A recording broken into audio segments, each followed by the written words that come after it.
अस्सलाम वालेकुम। SM news के साथ मैं हूं इश्तियाक अली। खबरों का सिलसिला बढ़ाते हुए खबर शामिल करते हैं कराची से।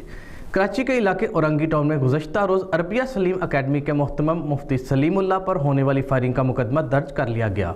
इसी हवाले से मज़ीद तफसीलात जानते हैं ब्यूरो चीफ जुल्फ़कार अली से। जी जुल्फ़कार, बताइएगा क्या तफसीलात है आपके पास? जी बिल्कुल, इस हवाले से पुलिस का कहना है कि वाक़े का मुकदमा ज़ख्मी मुफ्ती सलीमुल्लाह के भाई सनाउल्लाह खान की मदीयत में औरंगी टाउन थाने में दर्ज किया गया है।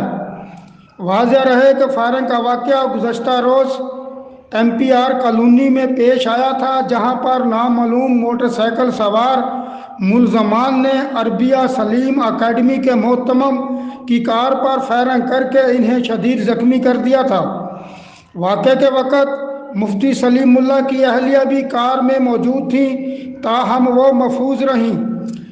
पुलिस ज़राए का बताना है कि पुलिस वाक़े की तहकीकात मुख्तलिफ पहलुओं से कर रही है, जिसकी जानिब से वाक़े के ज़िम्मेदारों तक पहुँचने की कोशिश की जा रही है। जी बहुत शुक्रिया जुल्फ़कार, तफसीलात से आगाह करने के लिए।